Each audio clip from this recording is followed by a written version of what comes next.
Hello dear students, my name is Divya Bhushan और मैं आपको हिंदी पढ़ाऊंगी। तो आज हम लोग पढ़ेंगे चैप्टर 15 जिसका नाम है सच्ची वीरता। तो हम लोग इसको स्टार्ट करते हैं, देखते हैं इसमें चैप्टर में क्या कह रहा है। इसमें सबसे पहले कह रहा है वीर पुरुष का दिल सबका दिल हो जाता है। वो कहते हैं कि जो वीर पुरुष है यानी जो बहादुर होता है जो व्यक्ति, उसका जो हृदय होता है वो सभी का हृदय हो जाता है।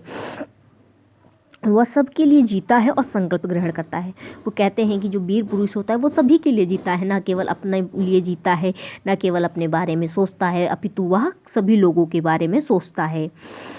आगे कह रहा है वह वीर क्या जिसका नाम सुनकर दुर्बल को भी रक्त में उबाल ना आ जाए।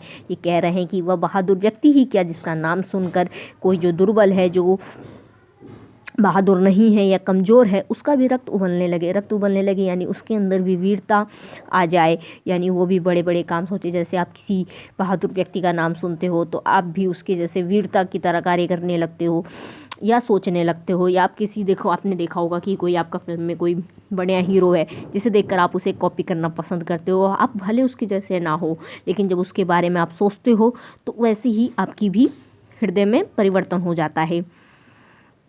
जिसका स्मरण कर वीरता की नदी में उफान ना उठ जाए। यानी जब आप उसका स्मरण करते हो यानी सोचते हो उसके बारे में, उसको याद करते हो, स्मरण का मतलब होता है याद करना, तो वीरता की नदी में उफान यानी जो आपके अंदर की वीरता है उसमें उफान आता है। यानी आपके अंदर भी एक वीरता का भाव जगता है। वीर पुरुष कुदरत की ताकतों का भंडार है। ये कहते हैं कि जो बहादुर व्यक्ति होता है, जो कुदरत ने उन्हें ताकत दी है, वह उसके अंदर भंडार होता है। यानी बहुत ही अधिक होती है उनके अंदर वो जो ताकत होती है। जिसका एक ही लक्ष्य है सत्य का परचम सदैव विजय मुद्रा में लहराता रहे। जिसका लक्ष्य मतलब होता है उद्देश्य, जो उन्होंने एक उद्देश्य तय किया होता है। वो क्या कहता है, जो सत्य है उसका परचम यानी झंडा, परचम यानी झंडा, सत्य यानी सच बोलने का जो है, सच हो तो उसका झंडा जो है वो सदैव विजय मुद्रा में यानी जीत की मुद्रा में लहराता रहे, वह कभी हारे नहीं, यानी हमेशा सच्चाई की ही जीत हो। अब देखिए ये चैप्टर है आगे आपका, इसमें क्या कह रहा है। सच्चे वीर पुरुष धीर गंभीर और आज़ाद होते हैं। कहते हैं जो सच्चे हैं यानी जो सत्य में वीर पुरुष हैं, वाकई जो बहादुर व्यक्ति हैं, वो धीर गंभीर और आज़ाद होते हैं। यानी धीर मतलब बहुत ही बहादुर होते हैं, गंभीर यानी वो ऐसा नहीं कि हर वक्त हंसी मजाक में हर चीज़ उड़ा दे, वो बहुत ही गंभीर व शांत होते हैं। और आज़ाद होते हैं यानी उन्हें कोई गुलाम बना के नहीं रख सकता, वो जैसा चाहते हैं वैसे कार्य को करते हैं। कोई उनसे ज़बरदस्ती कुछ भी गलत कार्य नहीं करवा सकता है, ना ही उनके ऊपर अत्याचार कर सकता है। और जाहिर सी बात है अगर कोई बहादुर है तो कोई भी उससे मनचाहा कार्य नहीं करा पाएगा। उनके मन की गंभीरता और शक्ति समुद्र की तरह विशाल और गहरी तथा आकाश की तरह स्थिर और अचल होती है। वो कह रहे हैं जो उनकी मन की गंभीरता है, मन से ही तो व्यक्ति गंभीर होता है, उसके मन में जैसे भाव चल रहे होते हैं उसी हिसाब से वह गंभीर होता है। और जो उनकी शक्ति होती है यानी उनकी जो क्षमता होती है, कोई भी व्यक्ति कैसे काम करता है, अपनी शक्ति से ही तो काम करता है। कोई बहादुर होगा तो कैसे, उसके अंदर शक्ति होगी तभी तो। और वो क्या होता है, समुद्र की तरह, समुद्र जो होता है वो बहुत ही बड़ा होता है। उसी तरह वो भी कह रहे हैं कि जैसे समुद्र बड़ा होता है वैसे ही उसकी शक्तियाँ भी बहुत बड़ी होती हैं और गहरी तथा आकाश की तरह स्थिर और अचल होती। स्थिर और अचल मतलब जो एक ही जगह है, हिलता डुलता नहीं, आकाश तो कहीं जाता नहीं है, वो स्थिर है। तो वो कहते हैं कि उनकी शक्तियाँ भी कहीं नहीं जाती हैं, वो एकदम गहरी हैं और साथ ही स्थिर भी हैं, यानी एक ही जगह है, अचल हैं, उनको कोई वहाँ से हटा नहीं सकता है। अगर कोई चाहे कि इनके अंदर की शक्ति चली जाए तो ऐसा संभव नहीं है।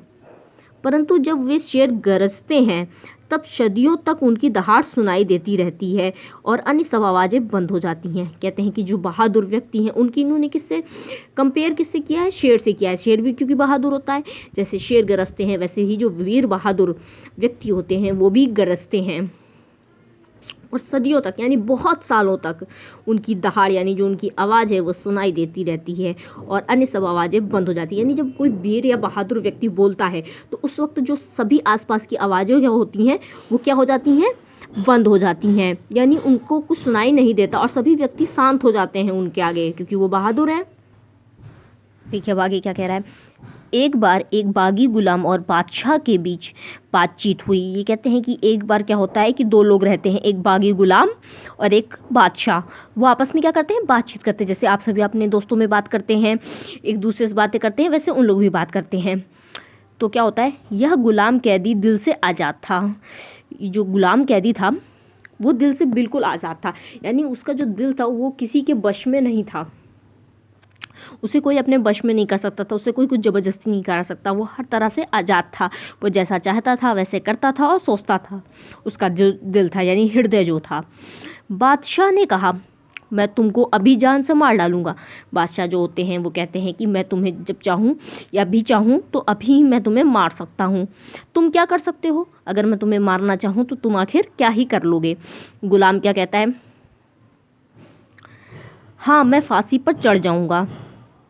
गुलाम कहता है मुझे कोई फ़र्क नहीं पड़ता, अगर आप मुझे मारना चाहते हैं तो मैं फांसी पर चढ़ जाऊंगा, पर तुम्हारा तिरस्कार भी कर सकता हूँ। तिरस्कार मतलब अपमान होता है। कहते हैं मैं फांसी पर चढ़ जाऊंगा, लेकिन मैं चाहूँ तो तुम राजा हो, लेकिन मैं तुम्हारा अपमान भी कर सकता हूँ। इस गुलाम ने दुनिया के बादशाहों के बल की हद दिखला दी। कहते हैं मैं गुलाम जरूर हूँ, लेकिन इस दुनिया में जितने भी बादशाह हैं, बादशाह मतलब जो राजा हुआ करते थे उस टाइम, उनके जितने भी बल थे यानी जो उनकी ताकतें थीं वो उसकी हद दिखला देते हैं कि इससे ज़्यादा आपकी कोई हद नहीं है, आप केवल इतनी ही ताकत दिखा सकते हैं।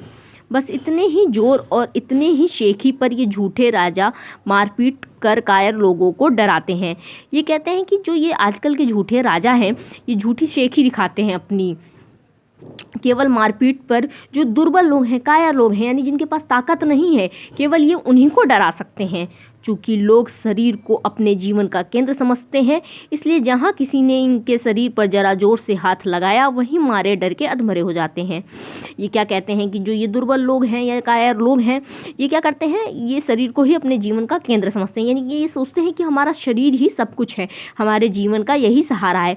यदि हमारे पास ये शरीर नहीं होगा, हम स्वस्थ नहीं होंगे, तो हम कैसे ही जीवन जिएंगे।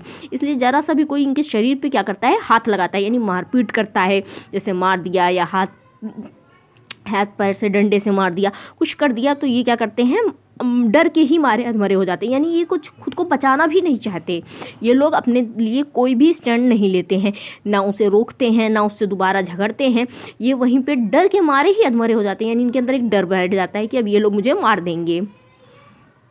आगे क्या कह रहा है, केवल शरीर रक्षा के निमित्त ये लोग इन राजाओं के ऊपरी मन से पूजा करते हैं, केवल अपनी शरीर की रक्षा करने, यानी ये राजा इन्हें मारे ना, इसलिए ये अपने शरीर की रक्षा करने के लिए ही क्या करते हैं, रोज राजा जो होते हैं ये ऊपरी मन से, यानी अपने मन से नहीं। अब कोई डराएगा धमकाएगा तो लोग ज़बरदस्ती तो कर लेंगे उसके मन से पूजा, लेकिन अपने मतलब हृदय से तो नहीं करेंगे। अगर आपको कोई डांट मार रहा है तो आपको प्रिय नहीं लगेगा और ना ही आप उसे मन से पूजेंगे यानी चाहेंगे।